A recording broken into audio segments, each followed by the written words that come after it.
खबर की कहीं खबर रख दे, हासिले ज़हमते सफर रख दे, मेरे अल्फाज में असर रख दे। उर्दू किसी खास मजहब की जबान है।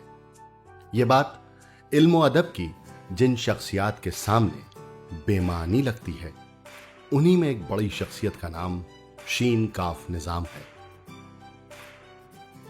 बावकार शायर, मोतबर नक्काद, जिम्मेदार मुदीर और ज़हीन उर्दू स्कॉलर, राजस्थान में शहर जोधपुर के तहजीबी घराने से ताल्लुक रखने वाले शिव किशन बिस्सा उर्दू शायरी और तनकीद में शीन काफ निजाम के नाम से एक बावकार मकाम रखते हैं।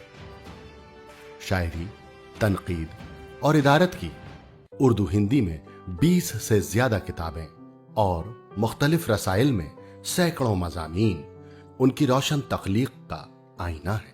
खामोश तुम थे और मेरे होंठ भी थे बंद, फिर इतनी देर कौन था जो बोलता रहा। ये बात तो जाहिर है कि हमारे उर्दू में हर आदमी सबसे पहले गज़ल कहता है, या शायरी की शुरुआत या आगाज़ उसका वो गज़ल ही से करता है। लेकिन मैंने अपनी शायरी की शुरुआत या आगाज़ नज़्म से किया, गज़ल मैंने बाद में कही। तू अकेला है, बंद है कमरा, तू अकेला है, अब तो चेहरा उतार कर रख दे।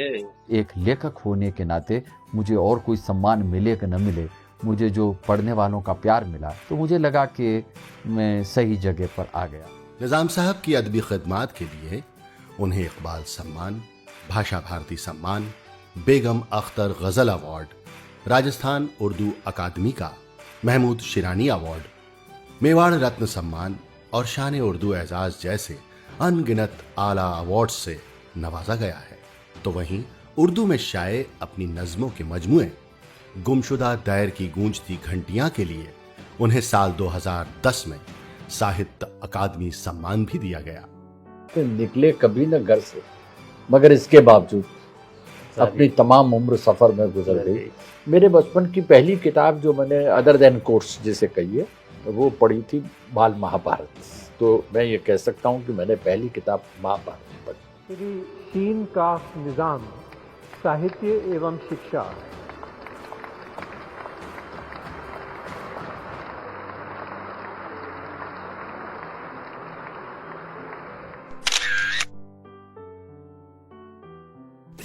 एक मुलाकात के खास एपिसोड में आपका फिर से स्वागत है।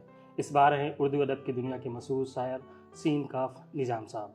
सर, स्वागत है आपका। बहुत बहुत शुक्रिया। शुरुआत कर रहे हैं, बचपन आपका जानना चाहते हैं। बचपन किन गलियों में गुजरा और कहाँ से साहित्य की तरफ रुचि बढ़ी? ऐसा मेरा बचपन जो है वो जोधपुर से मेरा ताल्लुक़ है, वहीं पैदा हुआ था।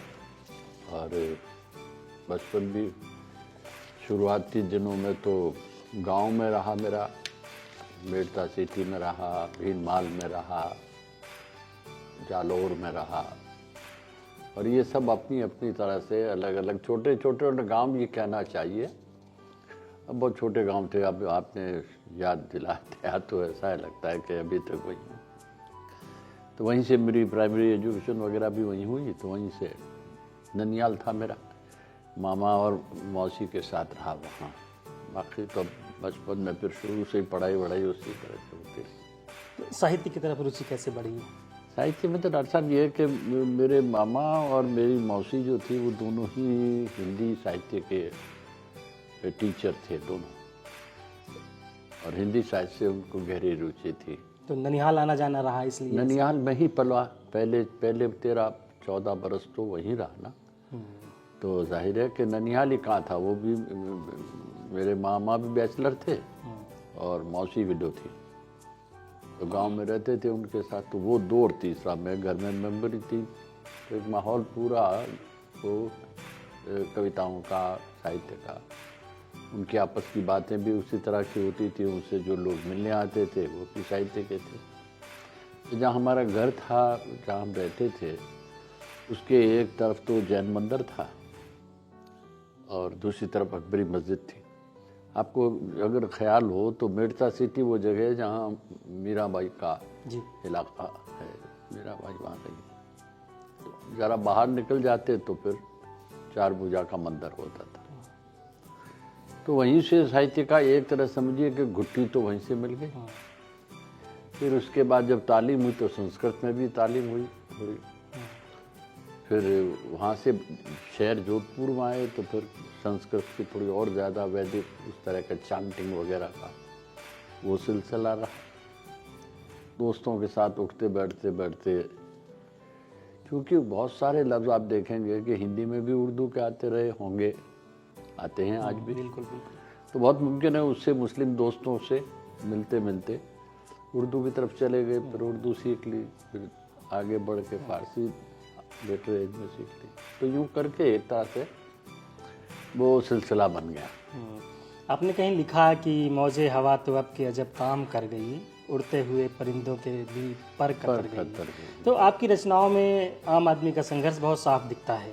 तो क्या आप मानते हैं शायरी सिर्फ साहित्य का या सौंदर्य नहीं है, ये एक समाज का आईना भी है? देखिए, साहित्य तो सिर्फ सौंदर्य ही है। मैं ये मानता हूँ कि आप आम आदमी को भी एक राजनेता या एक सियासत जिस तरह बोलता है सियासी लीडर, वैसे ही ज़बान तो साहित्य नहीं बोलेगा। वो अगर आपका विरोध भी करेगा, प्रतिरोध भी करेगा, आपकी मुखालफत भी करेगा, तो अदबी ज़बान में करेगा ना। आखिर साहित्य में और अखबार में कुछ तो फ़र्क होगा। तीन बातें समझें अगर हम, तो यूँ समझें कि हम जब अखबार की भाषा में अगर एक बात को कहेंगे तो वो दूसरी होगी, साहित्य में जाएंगे तो दूसरी होगी, तो भाषा वो अलग होगी। संघर्ष तो सबका बराबर ही होगा, लेकिन उसमें जब तक सौंदर्य नहीं था तब तक वो साहित्य कैसे होगा? उसे अगर साहित्य होना है तो जाहिर है कि उसमें कुछ चीज़ें ऐसी एलिमेंट होंगे जो मुझे अखबार से अलग करती है, यानी जर्नलिज्म से जिस चीज़ को अलग करती है। तो मैं समझता हूँ कि सौंदर्य के बिना तो फिर साहित्य बनेगा नहीं। खुद प्रेमचंद ये कहते रहे, जो सबसे बड़े इनके अलंबरदार हैं। और फिर मैं तो ये मानता हूँ कि साहित्य में जो कुछ भी आप कहेंगे वो लोगों तक सबसे आसानी से वहाँ पहुँचता है जहाँ एक उसमें सौंदर्य हो। आप भाषा के स्तर पर वो भाषा नहीं बोलते हैं, और यही वजह है कि चाहे कोई कवि हो जो घर में भाषा बोलता है वो अपनी कविता में भाषा वो नहीं लिखता, तो फिर क्यों नहीं लिखता? इसलिए सौंदर्य तो बहरहाल उसमें होता ही है। सत्यम शिवम सुंदरम चाहे न माने, पर ये तो उसमें होता ही है कि उसमें कुछ तो ऐसा है जो अलग है। निजाम साहब, आज का युवा जो है वो रील्स में, इंस्टाग्राम पर शेर व शायरी पढ़ रहा है। आपने कहीं लिखा, आपका पढ़ा हुआ हम जब पढ़ते हैं एक युवा होने के नाते, तो आंखें कहीं, दिमाग कहीं, दस्तों पा कहीं, रस्तों की भीड़ भाड़ में दुनिया बिखर गई। तो क्या ये आज का युवा कहीं भीड़ भाड़ में भटक गया है? देखिए, जब युवा आप हैं और भी हम लोग भी अपने ज़माने में देखते रहे हैं, तो होता क्या कि जब नई चीज़ आती है तो सबका उसके प्रति आकर्षण होता है, लिबास की तरह है। आपके पैंट की मोरी भी एक ज़माने बहुत लंबी हो गई थी, फिर छोटी हो गई, बाल बढ़ गए थे, बाल छोटे हो गए। तो सब चीज़ें वक्त के साथ साथ चलती भी है और बदलती भी है। हमारा मसला ये है कि हमारा युवा जो है, माफ़ कीजिए, वो ज़्यादा से ज़्यादा इस फिल्म से, मीडिया से, इनसे बड़ा मुतासिर होता है, प्रभावित होता है उससे। और जब उससे प्रभावित तो मुझे लगता है मैं भी ऐसे ही कपड़े पहनूं, मैं भी ऐसे ही जर्किन पहन लूँ, कुछ इस तरह से बाल करूँ, कुछ ये करूँ, तो वो सब रील भी बनाऊँ। ये अब फिल्मों में इसे देख करके आप देखने स्टंट कर रहे हैं, पुलिस रोक रही है उन्हें, तो वो एक कॉपी करने की शुरुआत की आदत होती है, और उसकी बड़ी जिम्मेदारी, माफ़ कीजिए, हमारे पेरेंट्स के पास में वक्त नहीं है। अगर मैं सुबह से शाम तक मेरा बच्चा अगर हंगामा, पोगो और ये इस तरह की चीज़ें, यहाँ मोबाइल आने के बाद में किसे पता वो क्या क्या देख रहा है, वो अनटाइमली जवान हो गया है, आप ये देखिए ना, तो उसके साथ बहुत सी चीज़ें फिर जुड़ जाती हैं। आपने कोरोना ने आकर, अब आप इसे कोरोना पे दोष देते हैं, मैं कोरोना पे दोष है ही अपनी जगह है। उसके अलावा भी आपने वॉच नहीं किया, आप देखते हैं वो खेलते देखने के लिए बच्चों ने सुसाइड कर लिया है, बहुत सारे गेम्स हैं। तो फिर ये किसका प्रभाव है? आपके पास टाइम ही नहीं है, आपने बच्चे को मोबाइल दे दिया और आपकी पत्नी जो है वो खाना पका रही है। आपके लिए गप्पे लगा रही है, आपसे चाय पिला रही है वगैरह, वो कर रही है, बच्चा वहाँ बैठा बैठा। अब आपको क्या पता उसमें क्या देख रहा है शुरू से, जब उसे पता ही नहीं है। तो मेरे अर्ज करने का मतलब से जो सो कॉल्ड ये जो चीज़ें आ गई आपके पास में, मीडिया न कहिए, पर ये चीज़ें मीडिया के अलावा जो शुरू से है उसने भी तबाही का कारण तो हुआ ना। अब उसे तबाही भी न कहिए, इसलिए कि एक पहलू उसका, एक पहलू तो ये जो मैंने कहा, दूसरा पहलू ये है कि उसके वक्त में जो चीज़ें हैं उनका इस्तेमाल वो करेगा। जब हम ये कहते हैं ये बिगड़ रहे हैं, तो इसका मतलब है कोई चीज़ है आपके पास जिससे आप उसका बिगड़ना और बनना तय करते हैं, तो वो भी मेयार बदल जाएगा। तो वो स्टैंडर्ड जो आपका स्टैंडर्ड रहा वो आपके पिताजी का नहीं था, जो पिताजी का था वो दादाजी का नहीं था। तो चीज़ें थी नहीं तो कैसे होगी। हमें तो ऐसा याद नहीं पड़ता कि हम भाग कर के फिल्म देख रहे हैं। एक जश्न होता था कि आज सब घर फिल्म देखने जा रहे हैं वगैरह। तो अब आजकल तो ये चीज़ें तो कहीं जाने की जरूरत नहीं, घर में टीवी पर देख लेते हैं। तो ये सब चीज़ें वक्त के साथ साथ उनका भी फिर वैल्यू सिस्टम रहे। मतलब देखिए कुछ चीज़ें ऐसी जो बदलती नहीं है वैल्यूज़ में, कुछ बदलती हैं। आपने पहले बराबरी का दर्जा दिया, आपको लगा कि बच्चों को तो बिल्कुल हमारे बराबर होना चाहिए, उन्हें बोलने की आज़ादी होनी चाहिए। अब फिर वो बोले जो आप चाहते हैं, ये कैसे मुमकिन है? तो उसके लिए आपको ट्रेन करना पड़ेगा बच्चे को। वो फ्रीडम तो रह गई। आप ये भी चाहते हैं कि बच्चा सही रहे, अच्छा फ्रीडम ऑफ स्पीच हो उसे, बच्चे को घर में बाहर की बातें करेंगे तो घर में उसे फ्रीडम ऑफ स्पीच भी हो, लेकिन वो बोले और उस तरह बोले जैसे मैं चाहूँ। ये तो फिर तभी होगा ना कि जब आप चीज़ों को ट्रेनिंग और टेमिंग दोनों, आप जिंदगी को भी अगर अपनी तरह करते हैं तब ये होता है, नहीं तो कैसे होगा। निजाम साहब, इन दिनों मैं आपको पढ़ रहा हूँ जी। तो निकले कभी न घर से मगर इसके बावजूद तमाम उम्र सफ़र में गुजर गई। अपनी तमाम उम्र सफ़र में गुजरी। जी हाँ। तो क्या आपका जो सफ़र है वो अब पूरा हो गया है? पिछले साल आपको पद्मश्री मिला, या अभी आप और किसी सफ़र में हैं? देखिए, इनाम जो भी होता है मेरे हिसाब से तो वो एक जिम्मेदारी है। ये आपके सफ़र के ख़त्म होने की दलील नहीं है। आप एक सफ़र पे जाते हैं तो रास्ते में कोई आपको पानी पिला दे, कोई आपको खाना खिला दे, आप पैदल सफ़र में हैं, तो ये वैसा ही सफ़र होता है। इनाम भी वैसे ही होते हैं मेरी राय में। इनाम से आपकी यात्रा का कोई ताल्लुक़ नहीं होता। लोगों को लगता होगा, मैं नहीं जानता। मैं तो समझता हूँ ये न मिलता तो मैं क्या करता। इसके मिलने से समाज में आपकी शायद थोड़ी प्रतिष्ठा बढ़ गई होगी। साहित्य से इसका क्या लेना देना है? अगर मुझे कुछ भी नहीं मिलता, आज़ादी से पहले तो पद्मश्री नहीं होता था, माफ़ कीजिए, तो फिर वो आज़ादी के पहले वाले क्या कर गए, वो तो उसमें भी। और आज़ादी के बाद भी हमारे बड़े राइटर्स जो थे उन्हें बहुत शौक को नहीं मिला ही नहीं, जैसे आगे कोई नहीं मिला। तो ये एक दूसरी चीज़ है, मिलना नहीं मिलना। पर इनाम होना आपके लिए बस वैसा ही मानता हूँ कि रास्ते में ज़रा सा आपको ट्रीटमेंट मिल जाए, आपको ये लगे कि आपकी थोड़ी खैर संभाल हो रही है, थोड़ी आपकी आदर सत्कार हो रहा है। तो इसका साहित्य से क्या लेना देना।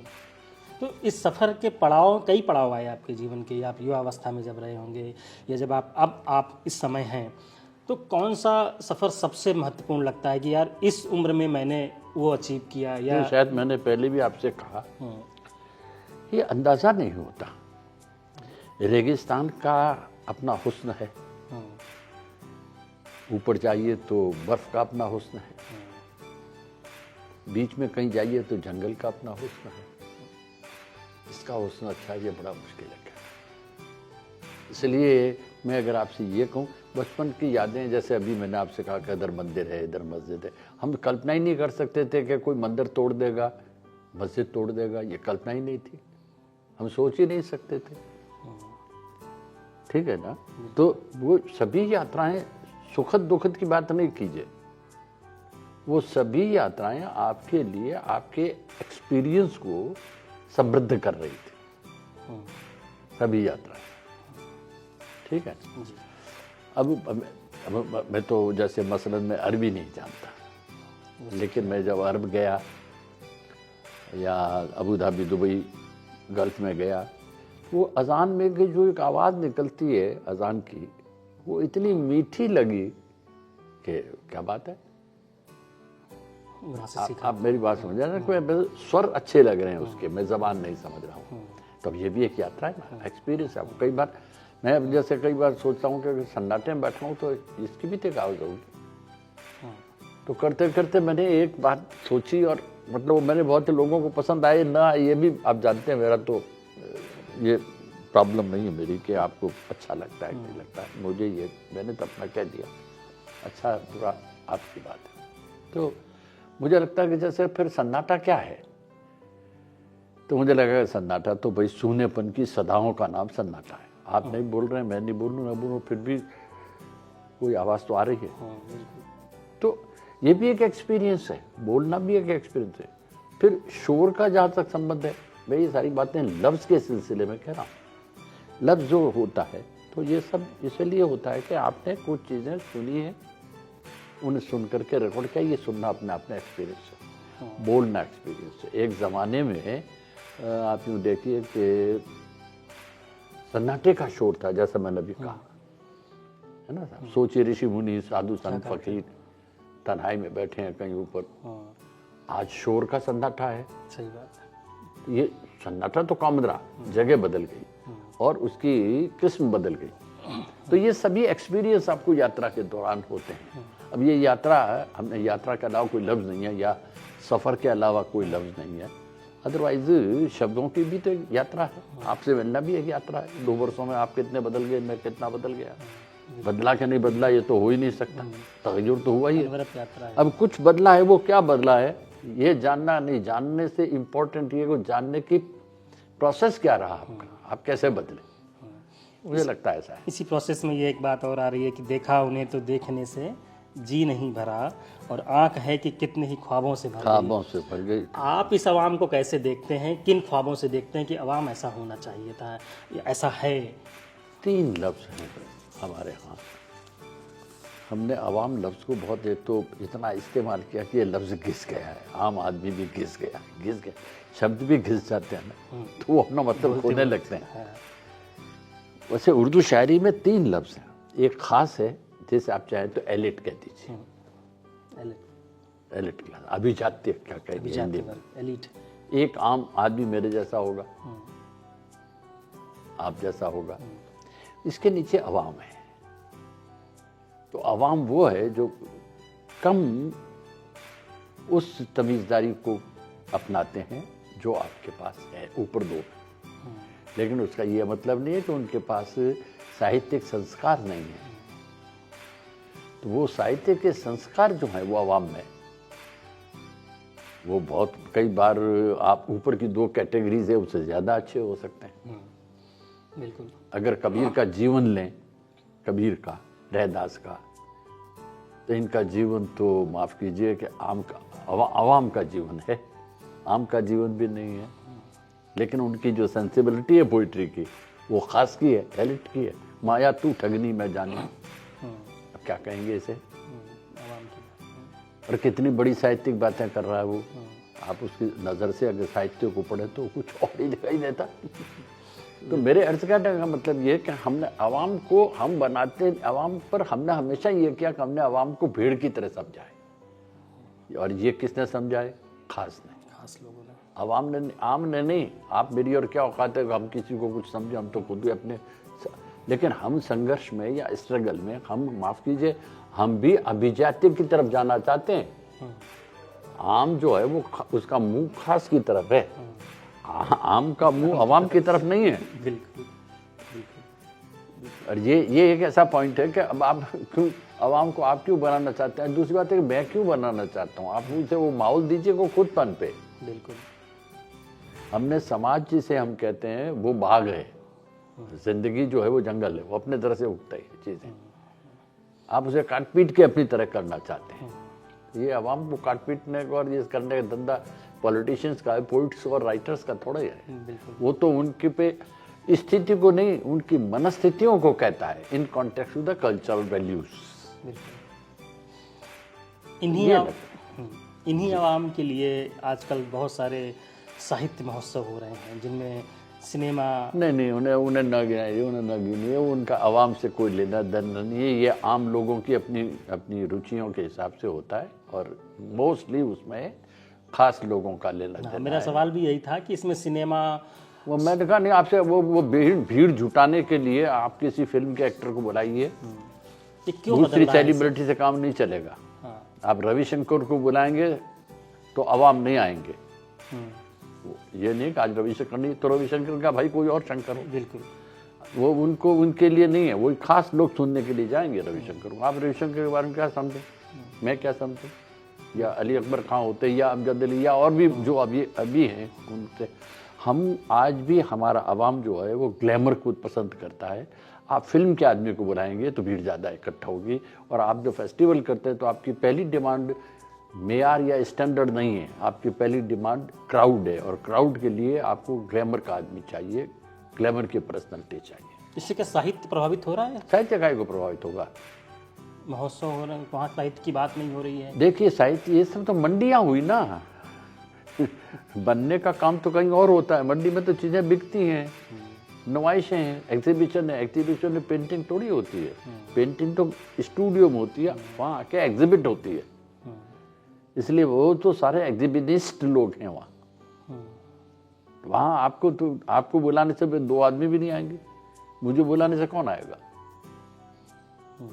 आप बताइए। लेकिन अगर फिल्म का एक आदमी आएगा तो सब आएंगे, फिर सब आ जाएंगे। अब या फिर पॉलिटिशियन को बुलाइए। आप सिनेमा देखते हैं, फिल्में देखते हैं? देखी थी कभी कभी, कौन कभी अभी कभी देखी, अब कहाँ याद है। नहीं कभी कोई फिल्म नहीं हाँ, कभी देखी थी यार। फिल्म जब जैसे हमारी पसंद का हीरो दिलीप कुमार रहा, तो दिलीप कुमार की फिल्म तो खत्म हो गई, जमाना खत्म हो अभी गया। इधर हाल फिलहाल के वर्षों में कोई कभी कभार देख ली, कोई खास मतलब ऐसी तमन्ना नहीं रही कि सिनेमा देख। से कोई ज़्यादा लगाव, तमन्ना नहीं रही। सिनेमा में लिखने के लिए कभी लगा कि नहीं सिनेमा नहीं, लिखना ऐसा नहीं। चाहिए? मैंने अभी बनारस में मैंने यही कहा था कि मैं फिल्म का आदमी नहीं, मैं इल्म का आदमी। मुझे लगता है कि मेरी सही जगह जो है वो फिल्म नहीं है, इल्म है। और इल्म में मैं कितना बन सकता हूँ कि नहीं बन सका, कि नहीं बन सका, या बन सकूंगा कि नहीं बन सकूंगा, अगर जितनी ज़िंदगी बाकी है, ये नहीं कह सकता। फिल्म मेरे लिए नहीं है, इसलिए कि वो एक दूसरे मिजाज की चीज़ें हैं, वो दूसरे टीम का वर्क है। Team work. लिखना जो है वो इंडिविजुअल काम है, उसमें टीम की ज़रूरत नहीं। मेरा कागज़ है, मेरी कलम है, मेरी टेबल है, मेरी मेज, मेरा कमरा है, मेरी लाइब्रेरी। आपने लिखा कि पुरखों से भी जो मिली है वो दौलत भी न ले जाए, जालिम हवाए शहर है इज्जत भी ले न जाए। किस शहर की बात कर रहे हैं आप? पूरा मुल्क, पूरी दुनिया का ये हाल नहीं है। अच्छा, अमेरिका क्या करने जाता है? पढ़ने मर जाता है, मार दिया जाता है। बाप ने उसे पढ़ के, कल ही रमाशंकर जी कह रहे थे कि हमारे यहाँ के बच्चे अलग अलग विदेशों में गए हैं, लेकिन उनके पेरेंट्स जो वृद्धाश्रम में हैं। वो पहले खुश हुए थे कि आप मेरे बेटे का इस यूनिवर्सिटी में एडमिशन हो गया है। यूनिवर्सिटी के टॉपर या कैसे ही पढ़ने के बाद जब वो दूसरे मुल्कों में गए हैं तो उन माँ बाप की खबर ही नहीं है। अगर पेरेंट्स को बुलाते भी हैं तो वो माँ गई है तो माँ उनके बच्चों की देखभाल करती है, उनके लिए खाना पकाती है। अब आप फैसला आप कर लीजिए, या जो आपके देखने वाले हैं उन्हें कर लेने दीजिए कि उन्होंने हायर एजुकेशन दिलाने के लिए जो कुर्बानियाँ दी बच्चों को, ये उन्होंने बच्चों को बनाया कि अपना मुकद्दर बिगाड़ा। ये तो एक ऐसा संघर्ष है कि इसका तो सॉल्यूशन आप दोनों ही निकालेंगे ना, मैं कैसे निकालूंगा, कोई कैसे निकालेगा। आपने अपनी पूरी पूंजी लगा दी उसे पढ़ाने में, पूरा जीवन लगा दिया, पढ़ा रहे हैं, सब कुछ कर दिया, अब वो आ ही नहीं रहे हैं आपको। देखिए, बुढ़ापे में आदमी को पैसा नहीं चाहिए, मिजाज आशना औलाद चाहिए। 1-2 मिनट तो बैठ जाए। कई बार आपके तकलीफ जो है वो आपका बच्चा दूर नहीं कर सकता, लेकिन हमारे यहाँ इसीलिए रस्म थी कि हम बीमार को देखने जाते थे। धर्मों में, खासतौर से इस्लाम में तो ये कहा गया है कि अयादत करने, यानी किसी की मिजाज पुरसी करने, देखने जाने, उसे पूछने की तेरी तबीयत कैसे, ये बड़ा पुण्य का काम है। तो जो सूरत हाल है वो तो, इस पे तो आप जितनी बात कीजिए। अच्छा, आप उससे दोनों पहलू हैं, उसका भी अपना कैरियर है, आपने उसे क्यों पढ़ाया? उसका सवाल यही है कि मुझे आपने यहाँ पढ़ा नहीं करके कहा यहाँ था। भेजा क्यों? क्यों भेजा मुझे पढ़ने के लिए? अब मुझे भेजा तो यहाँ के तकाजे और हैं, वहाँ के तकाजे और हैं। अब दोनों तकाजों में कौन गलत है ये कहना बड़ा मुश्किल है। अगर आप बेटे की तरफ से सोचिए तो वो क्या करेगा? वो माँ बाप को उठा के अमेरिका तो नहीं ले जा सकता, लंदन या जहाँ भी वो है नहीं ले जा सकता। मैं उसी जेनजी के लिए, जो आजकल जेनजी टर्म यूज हो रहा है, मैं उसके लिए एक सवाल आपसे कर रहा हूँ कि वो कुछ इस तरह चाहता है मुझे, अपने जैसा बना दिया है मुझे। किसकी बात कर रहे हैं आप? ये पूरे आप देखिए जेनजी के हिसाब से अगर मैं इसको सारी जनरेशन का यही हाल है। आखिर जो मैं बड़ी अजीब बात कहने की कोशिश कर रहा हूँ, शायद पहुँच जाए। मैंने जब अहम ब्रह्मास्मि कहा था तो क्या मतलब था उसका? मैं ही सब कुछ हूँ। मैं वैसा बन जाऊँ, मैं ब्रह्म क्यों बन जाऊँ? आज भी रहूँ ना।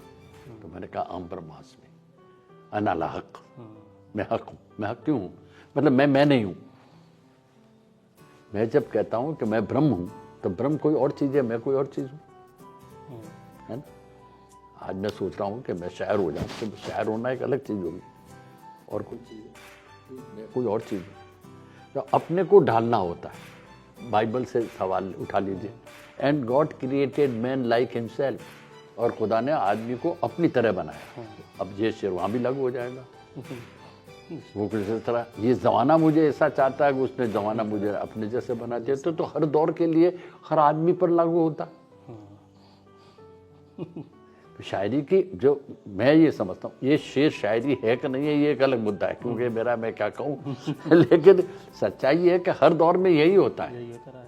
आप क्या चाहते हैं? आप देखें कई बार तो बायोलॉजिकल भी अब तो साइंस प्रूव कर चुकी है। आप बम्बई के सागर के किनारे जाके देखिए, पारसी लोग बैठे होते हैं तो आपको पता ही नहीं चल सकता कि भाई बहन है कि मियाँ बीवी। इतनी शक्लें रिजेंबल होने लगती हैं उनकी। ये क्यों है? ये लव है।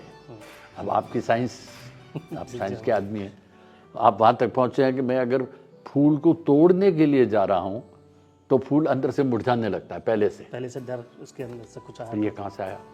और जब मैं उसके पास उसे गले लगाने या उसे देखने जाता हूँ तो कितना खुश होता है। तो अगर साइंस यहाँ तक पहुँच गई है तो शायद इसका भी कोई रास्ता निकाले कि अपने जैसा क्यों बना देना चाहते हैं आप?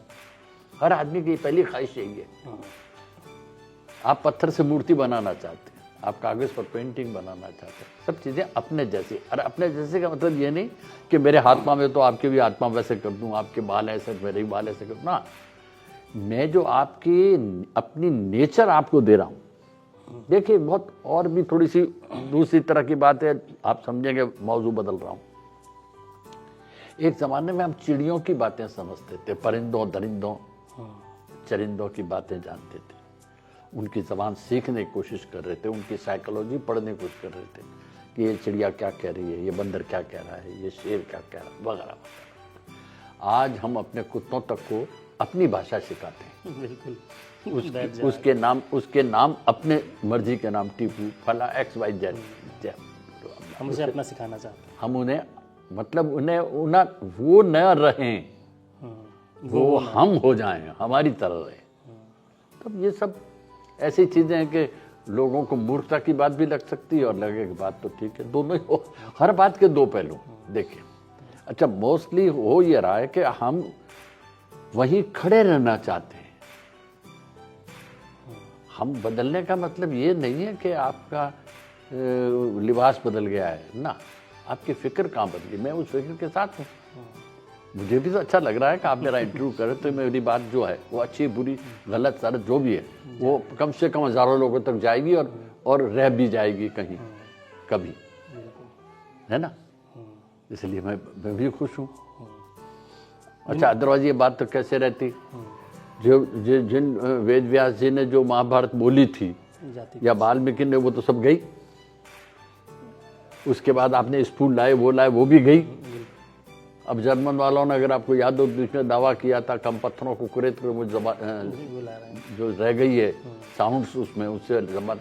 तब ये आप उसको ढूंढ रहे हैं ना सबको, वो ये काम आपने यही कर रहा है। क्योंकि आप, एक बात मुझे ये लगती है कि हम मरना नहीं चाहते।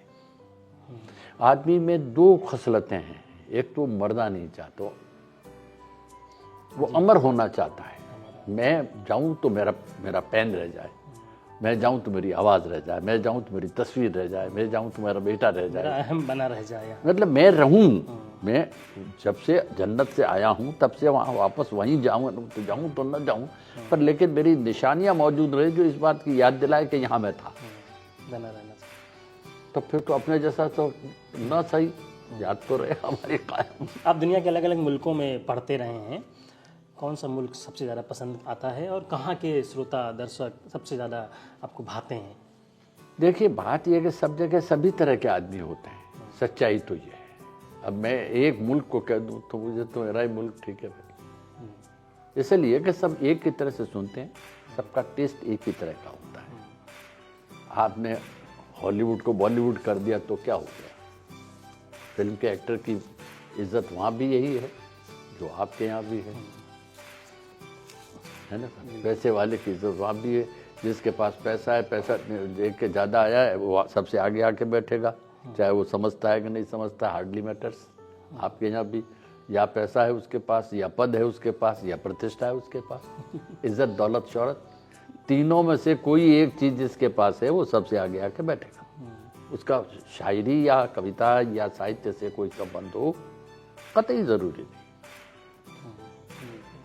और कि उल्टा होता है, जो वाकई समझदार है वो सबसे पीछे बैठा है, कहीं कोने में दुबका हुआ। ये हर जगह होता है। अब ज़रा ये कहीं ग्रेसफुल होता है, आप लपकते हैं, अभी हम बैठे हैं और अभी मान लीजिए कोई यहाँ का कलेक्टर आ जाए, कमिश्नर आ जाए, कोई लीडर आ जाए, कोई फिल्म का आदमी आ जाए, हम दोनों उठ के खड़े हो जाएंगे। मैं ऑटोमेटिक खड़ा, जो अभी बातें कर रहा हूँ मैं भी खड़ा हो जाऊँ। तो किसी मुल्क में कोई खास बात नहीं होती, हर मुल्क की अपनी अपनी खासियत है, बातें हैं, और वो पहचाने, उस पहचान में साहित्य का कहीं की रोल नहीं होता। जो युवा हैं जो शेर व शायरी सीखना चाहते हैं, लिखना चाहते हैं, क्या उन्हें पहले शायरी सीखने की ज़रूरत है या जीवन से समझने की ज़रूरत है, जीवन को समझने की ज़रूरत है? जीवन मतलब आप एक बात करते हैं, हम जब ऐसे सवाल करते हैं, डोंट टेक इट अदरवाइज, हम तब फिर हम ये कहते हैं कि भाषा जो है या ज़बान जो है वो जीवन से अलग है, उसे तो भाषा ही सीख लेना चाहिए। ज़बान सीखेगा तो ज़बान सीख लेगा तो जीवन भी सीख लेगा। मैं एक बात बताऊँ आपसे कि आप मुझे बता सकते हैं हवा का अर्थ क्या है? हवा सांस लेने के लिए। आप किसका जवाब दे रहे हैं? हवा किस लिए? मैं लिए नहीं पूछ रहा, मैं और ये दोनों साहब ये पूछ रहे हैं आपसे हवा क्या है। आप तो साइंस के आदमी हैं, लेट मी नो, हो गया ना मुझे? जीवन जीने के लिए हवा की फिर आप वही लिए मत बोलिए, मुझे बताइए हवा क्या है। बताइए आग क्या है? आप महसूस करके ही बता सकते हैं, फील होगा तभी होगा। हर एक शब्द को समझने के लिए आप दूसरा शब्द लाते हैं, ठीक है ना? इंटरकनेक्टेड है, हमेशा शब्द को शब्द से मिलाते हैं, लेकिन कुछ शब्द ऐसे हैं जो शब्द से नहीं समझ में आते, जैसे हवा है, लेकिन हवा क्या है? यही पंखा चल रहा, हवा आती है। अरे मैंने ये नहीं पूछा कि हवा कहाँ से आती है, मैंने तो पूछा हवा है क्या। ये आप महसूस करके बताते हैं। और जहाँ मतलब ज़बान की भी एक सीमा है, इसलिए सबसे पहले उसे महसूस करना सिखाइए। कुछ लिखने से पहले महसूस करना, खुद करना सीखे, ये कोई सिखाने के लिए थोड़ा आएगा। उसे किसी ने आपने बताया था उसे कि जब तू यूं यूं करता है तो ये सर्दी है, और जब तू यूं यूं करता है तो ये गर्मी है। आप या वो आपको करते देखता है, नकल करता है बच्चा, वरना तो आप बताइए हवा क्या है, मुझे बताइए।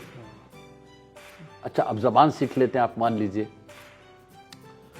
तो अब जैसे लो, ये भी आ गए। अब लो का क्या मतलब है? ये आ गए हैं, ये काफ़ी है ना। पर अब लो से जो बात बनती है, इंटरप्रिटेशन देखिए, ये सारा उस जनरेशन को सीखना चाहिए, अगर उसे अपने साहित्य को लंबी दूर तक ले जाना है तो। ये तो ठीक है, कॉमन है। आप अपने को कम शब्दों में कितना अभिव्यक्त कर सकते हैं, इसलिए कई बार ये होता है कि छिपाना ही बताना होता है। कम शब्दों में अपनी बात। आप इसे फूहड़ भाषा में अगर मैं ये कहूँ तो आप मेकअप क्यों करते हैं? बात संवार क्यों बैठा हूँ? ये मफलर क्यों डाल के बैठा हूँ? जरूरत नहीं थी कभी। नहीं, जरूरत है कि नहीं ये तो दूसरी बात। फिर दूसरी बात आ गई, मैं काबिल कबूल होना चाहता हूँ, मतलब इसीलिए आपकी इतने ब्यूटी पार्लर्स क्यों खुल गए हैं? मर्दों के भी तो खुल गए हैं, औरतों की क्यों बात कर रहे हैं? सभी के लिए खुले क्यों? आप जो नहीं है वो बनकर के दिखाना चाहते हैं कि हम इतने सुंदर हैं या हम ये हैं। आप अपनी तरह नहीं, ओरिजिनल जैसे सो कॉल्ड ओरिजिनल, वैसे ओरिजिनल का एक अलग मतलब है, वो नहीं होना चाहते। तो ठीक है, फिर ये मत कहिए कि ये क्यों हो रहा है, ये क्यों हो रहा है, आपने खुद ने भी दिया किया है। तो ये मुझे लगता है कि ये मजदूब की बड़ मतलब बेवकूफ़ की बातें होती हैं, आप लगेंगी, लग सकती हैं, लेकिन अगर गौर करें तो ये ज़रा थोड़ी कड़वी भी हैं और सच्ची भी हैं। ये इस जनरेशन को भी समझना पड़ेगा कि साहित्य में आप या जो कुछ भी वो लिख रहे हैं, पढ़ रहे हैं, उसका एक डिसिप्लिन तो होगा ना। आप पैंट की जगह कुर्ता और कुर्ते की जगह पैंट नहीं पहनते, आप कुछ ना कुछ पहनते हैं ना, और ये जानते हैं कि ये कहाँ पहनने का है। वैसे ही हर शब्द का एक अपना मिजाज है, उसे अपने। आप रिश्तों की बात अगर करें तो आप पिताजी कहिए, फादर कहिए, पापा कहिए, बाप कहिए, बा कहिए, बाबा कहिए, कुछ अब्बा कहिए, जो भी कहिए, कह तो पिता को रहे हैं ना। इतने सारे लफ्ज हैं, अब आपको जो कहाँ सूट करता है, नहीं सूट कहाँ करता है आपको। कोई जिसके मेरे पिताजी हैं, मेरे फादर हैं, लेकिन घर में जाकर कहेंगे अब्बा जी, पिताजी, सिचुएशनल है और जैसा अब आप तो ये सारी चीज़ें तो उनको सीखना चाहिए अगर वो ठीक समझते हैं तो। और अगर इसमें भी वो इस परंपरा से भी वो अगर तंग हैं तो फिर अपनी परंपरा निकालें। नहीं, आखिर किसी पहले आदमी ने कुछ अपने पिता को कुछ कहा होगा, उसके बाद बदलता रहा होगा, माँ को कुछ कहा होगा, वो बदलता रहा होगा, तो परिवर्तन तो हमेशा होता है, मुझे लगता है। बस चलते चलते एक आखिरी सवाल, आपको आईटीएम विश्वविद्यालय ग्वालियर द्वारा डीलिट की उपाधि देने की घोषणा हुई है, आईटीएम के छात्रों को क्या संदेश देंगे और इस अवसर पर आप क्या कहेंगे?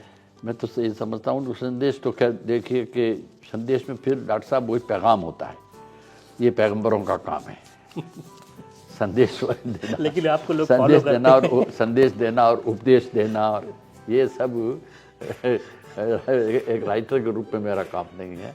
लेकिन मैं उन्हें मुबारकबाद दूंगा कि वो एक ऐसी यूनिवर्सिटी में पढ़ रहे हैं या उन्होंने अपनी तालीम, अपनी शिक्षा एक ऐसी यूनिवर्सिटी से हासिल की है जहाँ टेक्नोलॉजी और तकनीकी चीज़ें, ये दूसरी चीज़ों के अलावा उन्हें एक सांस्कृतिक वातावरण दिया है और दे रहा है।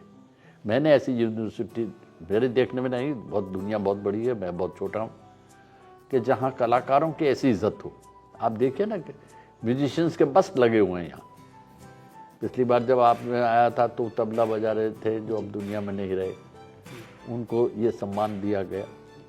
तो यहाँ के वाइस चांसलर, यहाँ के कॉलेज के मैनेजमेंट के लोग, और ये कॉलेज के फ़ज़ाएँ, यहाँ के कर्ता धर्ता का ये कुछ भी जो भी लोग हैं यहाँ के, ये उन लोगों के लिए बड़ी बात मानता हूँ मैं इसे, और उन बच्चों को मुबारकबाद देता हूँ कि कुछ चीज़ें ऐसी होती हैं कि बिना चाहे भी आपके संस्कारों में दाखिल हो जाती है। वैसे जैसे आदमी बाहर जाता है बच्चा, और बाहर अगर गालियाँ बोली जा रही है तो बच्चा गाली भी सीख लेता है, उसे कोई सिखाता नहीं है। ठीक, मैं इसे उलट करता हूँ, ये तो उलट है, लेकिन इसके उलट भी है, कई अच्छी चीज़ें भी वो बिना इसी तरह देख के ग्रहण कर लेता है। तो आप लाख दिन भर अपनी मशीनों के अध्ययन में लगे रहें, उस तालीम में लगे रहें, आप उसके साथ साथ कुछ ऐसी चीज़ें ज़रूर सीख लेते हैं जो आपकी ज़िंदगी को। और एक बात है, आइंस्टीन तक ने यह कहा था कि नॉलेज से बेहतर तो इमेजिनेशन है, imagination is much better than knowledge. तो अब अगर इमेजिनेशन के लिए खाली मशीनें नहीं होती, वो फ़ज़ा ये कॉलेज देती है। इसलिए मैं तमाम स्टूडेंट्स को नसीहत वसीयत तो क्या दूंगा, मैं ये कह रहा हूँ कि आप मुबारकबाद के मुस्तक हैं। बाकी आज तक सिर्फ आपको नंबर बढ़ाने का काम सिखाने के अलावा कोई काम नहीं करता, इसलिए मैं उन्हें मुबारकबाद देता हूँ। जो हमारे दर्शक हैं जो आईटीएम विश्वविद्यालय परिसर में नहीं हैं, हम तो आपको कल सुन लेंगे नाथ सभागार में, लेकिन जो दर्शक हमें ऑनलाइन देख रहे हैं उनके लिए एक अगर आप, मैं उनसे यही कहूँगा कि आप लोग पढ़ा के निकले थे, मैं कहीं और पढ़ के आया और इस कॉलेज ने मुझे गले लगा लिया। मैं इस कॉलेज का शुक्रिया, इस यूनिवर्सिटी का शुक्रिया अदा करता हूँ, और मुझे मानिए कि आपकी तरह मैं भी विद्यार्थी हो गया। बहुत धन्यवाद, आपने हमसे बातचीत की, इसके लिए आपका बहुत शुक्रिया। Thank you.